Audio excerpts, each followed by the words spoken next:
Welcome to another episode of I Dated Who, where I chronicle, me and guests chronicle some of our crazy dating stories.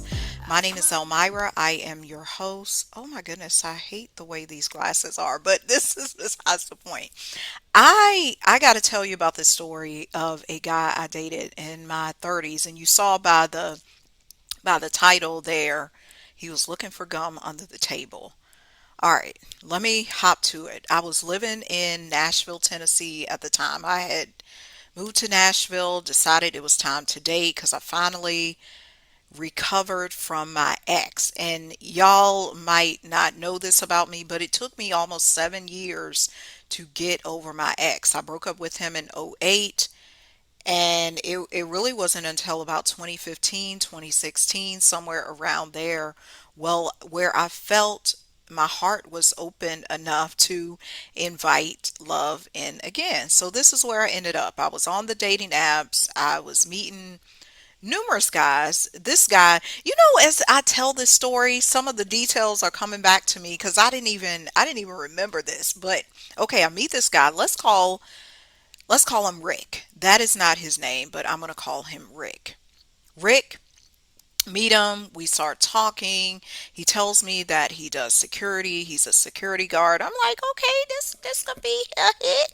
Cause me, I'm not a big person on he's got to make this amount of money. I definitely am sapiosexual. What I mean, if for those of you who don't know, I'm stimulated by the mentals, not only the emotional and spiritual connection. There has to be a mindset connection. So it really doesn't matter to me what your occupation is. I'm more looking for, do we share same values? Can we talk about deep subject matters? And in my first conversations with Rick, it was a hit. Okay, Rick was a hit. Rick was a hit. Rick was a hit. Okay, but let me tell you how it didn't get to a hit. Okay, we're just communicating. And in the talking stage, it's just all, oh, this is so good. I can't wait to meet him. He was telling me about all the stuff he did for his job, where he had moved from. He had moved from a different city. I want to say it was Chicago. It was definitely somewhere up north. He had not been in Nashville that long. Some of the other thing I don't remember much about him, but I'll tell you, he was intriguing. This was an intriguing guy. I distinctly remembering looking forward to speaking to him on my long drives from Nashville to Virginia. And when I was in Virginia visiting my family on at least one or two occasions, I talked to him. I either text him or talk to him. Okay, I got to tell you about one of the dates we went on. Well, we went on at least a couple of dates, two or three dates. But let me tell you about one of the dates. I said, Rick, we should go to karaoke. Because you know me, I'm always singing karaoke. Giving him something he can feel. Ooh, to let him know this love is real. I never sung that song at karaoke. I always pick SWV Week. I've sung that. I've sung Whitney Houston.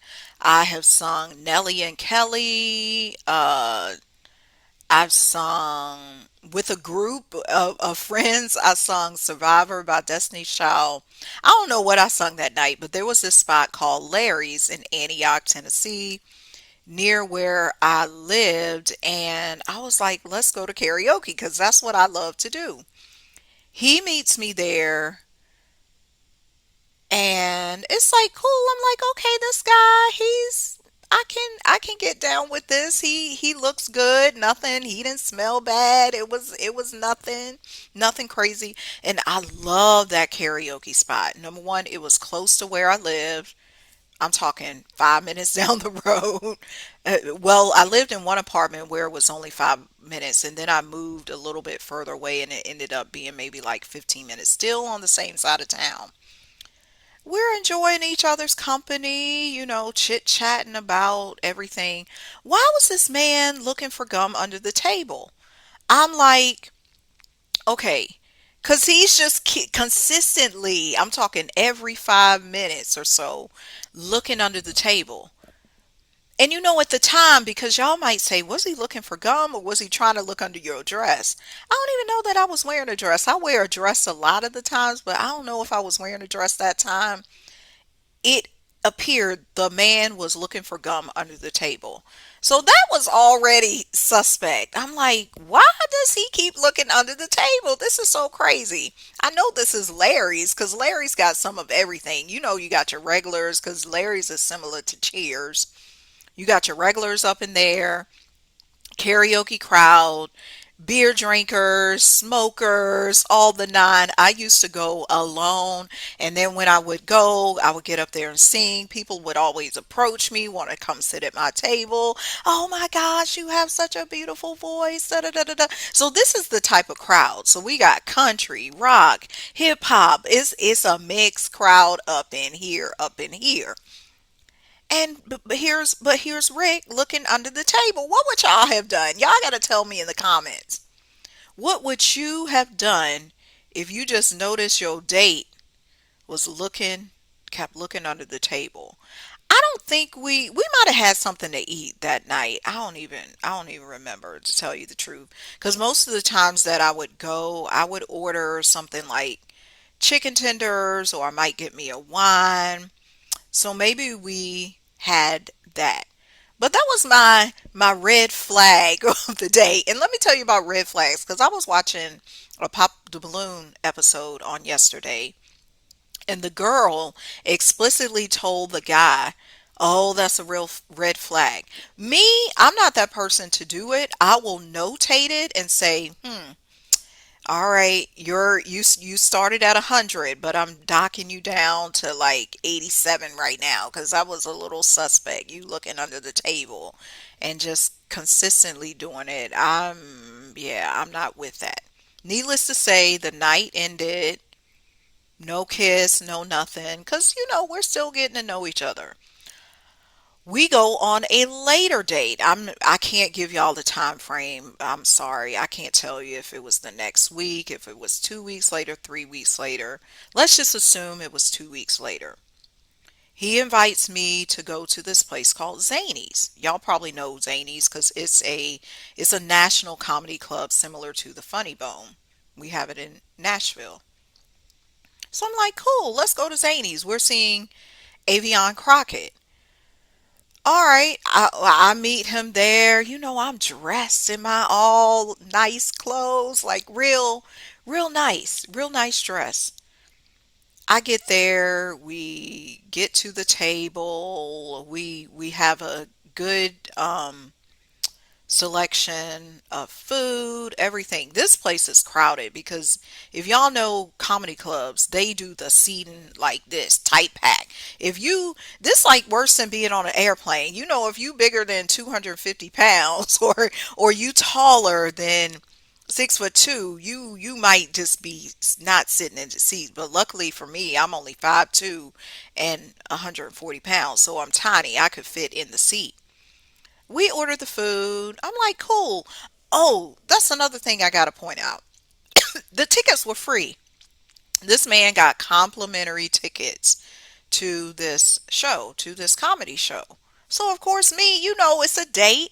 I was invited, looking all lovely, pretty as I am. Why, after the food, when the check comes, he makes me pay? Okay, so this is docking he's already looking for gum. Now he makes me pay for my food. I don't have an issue with it. I do have an issue, but I had the money, so it don't really matter. I'm a businesswoman. I had the money. I was running my massage business at the time, so I definitely had the funds to cover my food. But I'm like, okay, this another ding in another flag on the play. All right. I laugh. Ha ha ha ha ha ha ha. Ha. I was not laughing at him.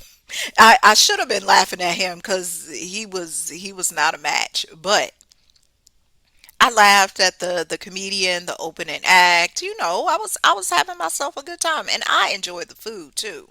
His company, not so much. Needless to say, the comedy show ends. We exit. I, oh, we're parked in different spots. And he is walking me to my car. Why is this man, y'all tell me, why is this man having me walk on the outside of the street? That is not courteous. He should be on the outside of the street as we walk to my vehicle. Then not only that, he's not walking close to me. I'm like, what the hell is going on? Like, this is not it. What is happening? What is happening here? Number one, I had to pay for my food. Then while he's walking me to the car, he's not close to me. He was just, then y'all know the previous date, he was acting all unruly too. It's just too much. It's too much. So I'm noting all of this. All right, Rick, you ain't it. But I continued because at that time, let me tell you, I wasn't, even though I was on my self-love journey, I wasn't that much of a stickler. I was open-minded. I'm like, let me give this guy a chance. Maybe I can work with this. But this is when it came to a head. I remember I was on one of my trips back home to see my family in Virginia, and we were talking back and forth, and I asked him about his children because he has a 20-year-old and a 10-year-old at the time. So, my next valid question, I have no children. So, I got to tell you that.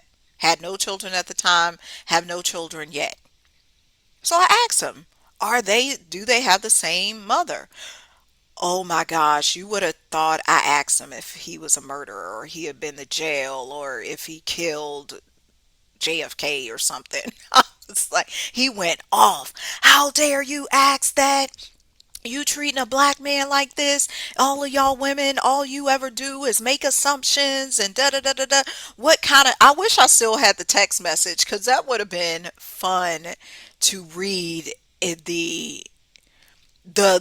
in full black and white everything that he says.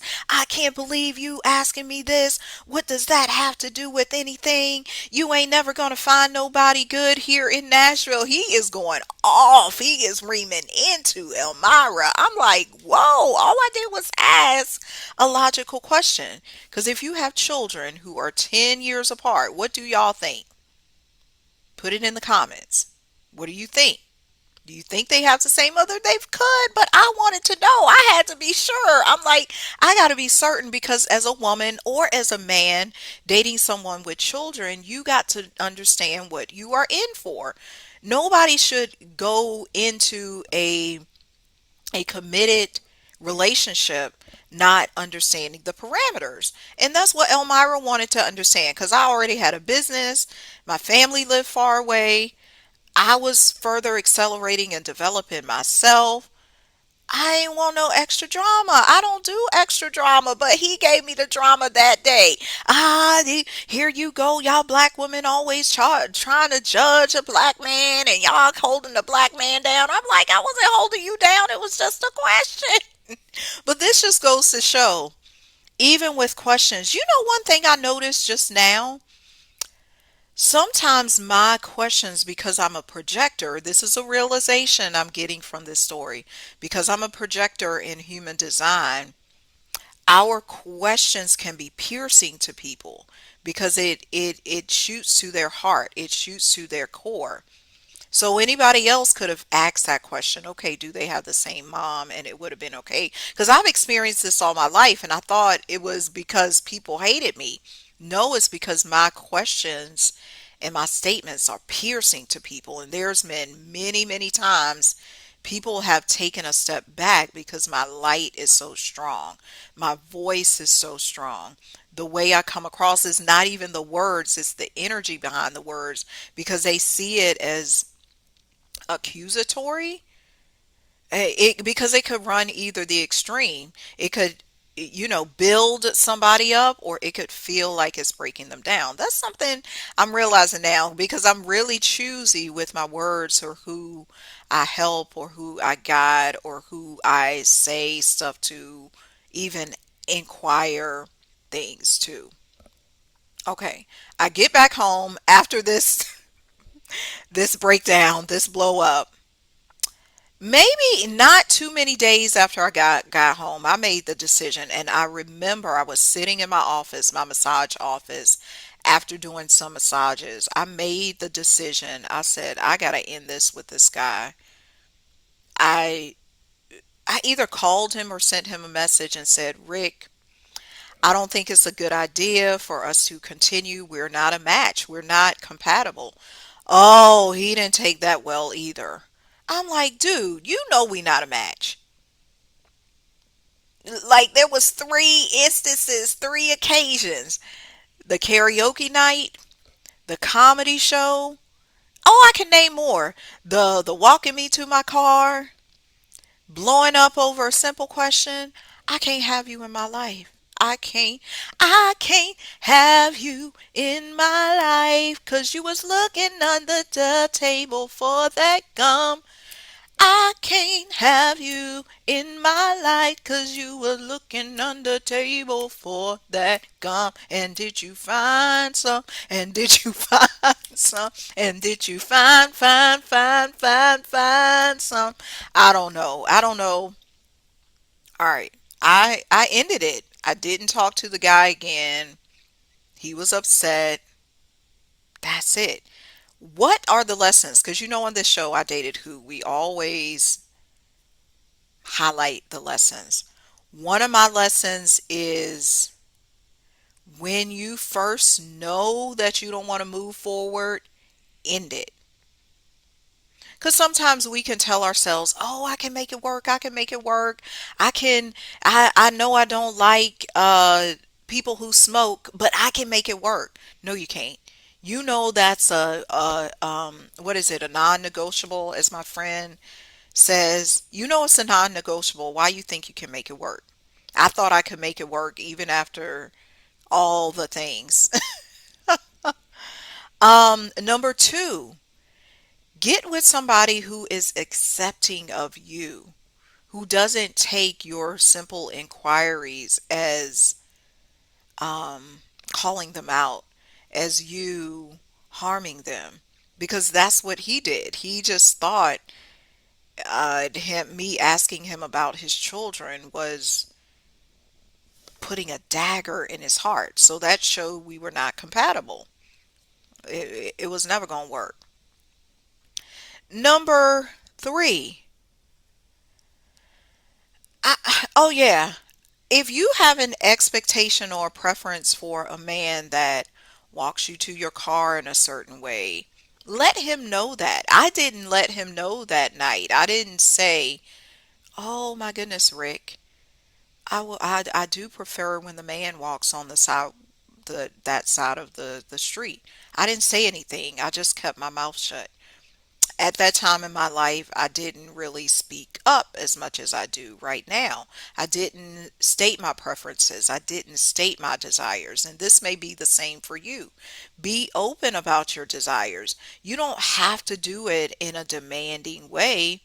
Just let the man know. Let them know. This is what I would love. This is what I prefer. And it matters how you approach it or when you approach it. Don't ream at them like first thing in the morning. you know, say it when you both are sitting down and it's an open, honest conversation. It's in an environment where he can receive it well. Because sometimes we choose the worst moment to have these types of discussions. I had to learn that myself. I had to learn to communicate better, to do things better, to, you hear this in the dating space a lot, choose better. It's not even about choosing better. It's about what what do you tolerate without speaking up? Because you should be speaking up. You should be saying something, not just allowing things to slide, whether it's a dating relationship, a friendship, a colleague, any of that. Speak up. Let people know what's going on. Don't keep your mouth shut. Stop being quiet. As a little girl, I didn't speak up because I thought being humble and being quiet and shy and being to myself was the appropriate Christian thing to do. And it it bled over into my 30s. It bled over into this story I'm telling today. But I learned to speak the hell up because that's what we all should be doing. We should be stating our claim, letting people know who you are, what you expect, what you will not accept. And some of this doesn't even have to be verbal. When you show up a certain way with your vibration, your energy, people are going to be able to feel that anyway. And I know for a fact back then my energy was so much different than it is today. That's why some of these stories I'm telling, I dated who? That's it. I dated who? Okay, that's our story for today. I know you learned a lesson. You had a laugh. It made you even think about some of your dates. My name is Elmira. We will see you on the next go round. It's been real. Peace.